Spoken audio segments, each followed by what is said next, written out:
জুলাই আগস্টের ছাত্র আন্দোলনে যারা গুলি খেয়ে পঙ্গুত্বের শঙ্কায় দিন কাটাচ্ছেন তাদের একজন পিরোজপুরের বেলাল হাওলাদার। ঢাকার যাত্রাবাড়িতে কাজ করতেন তিনি।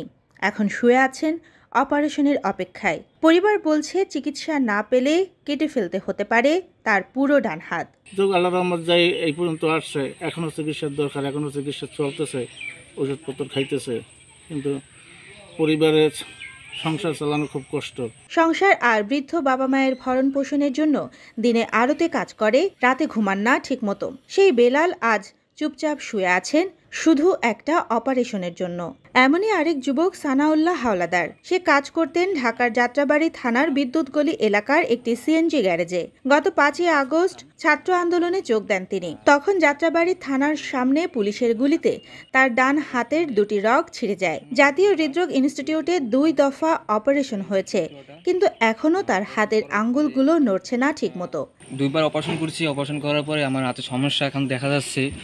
2 আঙ্গুলে 3 আঙ্গুলের সমস্যা কারণ দেখা যাচ্ছিল, তারপরে এখান থেকে 2 আঙ্গুলের সমস্যা কারণ দেখা যাচ্ছে এখন 1 আঙ্গুল লাইনে আসছে। আর 2বার অপারেশন করাইছি, আবার অপারেশন করার জন্য আবেদন জানাইছি আমাদের আরিফ স্যারে। চিকিৎসক বলছেন আরও একটি বড় অপারেশন করতে হবে। ইন্দুরকানী ইউপি চেয়ারম্যান বলছেন সমাজসেবা অফিসের মাধ্যমে সহায়তার চেষ্টা চলছে। জেলা প্রশাসক জানান আহতদের সহযোগিতা দেওয়া হচ্ছে, ভবিষ্যতে সহায়তা চলবে। তবে প্রশ্ন রয়ে যায়, এই তরুণরা যারা রুটি রুজির জন্য শহরে এসেছিল, এখন তাদের পাশে কে থাকবে? পঙ্গুত্বই কি হবে তাদের ভবিষ্যৎ? সুবর্ণা মেজাবিন, দেশকাল নিউজ। অপারেশন হয়েছে 2বার, এটা হয়েছে প্রথম।